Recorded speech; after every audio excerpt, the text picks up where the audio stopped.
Neymar, Vinicius কিংবা Rodrigo কেউই নেই আনচেলত্তির গুড বুকে। গেল কয়েকদিন ধরে মিডিয়ার এমন খবরে ব্রাজিল সমর্থকদের মনে প্রশ্ন ছিল, তাহলে বিকল্প কে? অনেকে তো আনচেলত্তির এমন সিদ্ধান্তকে স্বেচ্ছাচারিতা বলতেও দ্বিধা করেনি। কিন্তু ইংলিশ প্রিমিয়ার লিগে এবার দেখা মিলল ব্রাজিলিয়ানদের ঝলক, যাদের নিয়েই এবার বাজি ধরতে পারে কার্লো আনচেলত্তি। রিয়ালের দায়িত্ব ছেড়ে ব্রাজিলে আসার পর অনেকেরই ধারণা ছিল ভিনিসিউসকে কেন্দ্র করেই হবে আনচেলত্তির সব প্ল্যানিং। কিন্তু সবাইকে ভুল প্রমাণ করে সবার আগে সেই ভিনিকেই বিশ্রামে পাঠায় ব্রাজিলের ইতালিয়ান কোচ।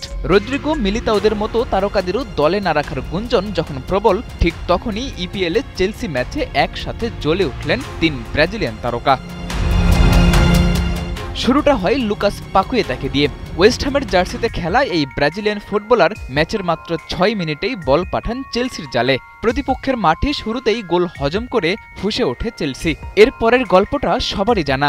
চেলসি একে একে ৫ বার বল পাঠিয়েছে ওয়েস্ট হ্যামের জালে, যার ২টি এসেছে ব্রাজিলিয়ান তারকাদের পা থেকে।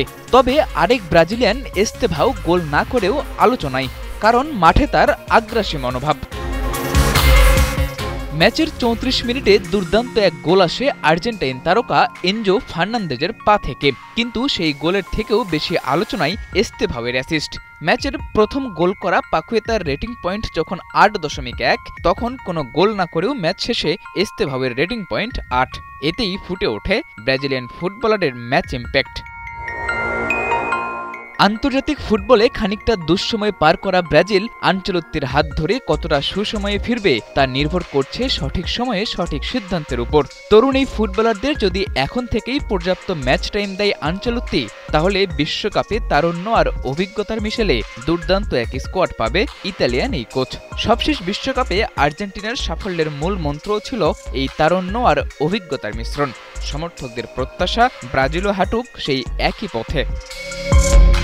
সাদাতুর রাফি, ৭১।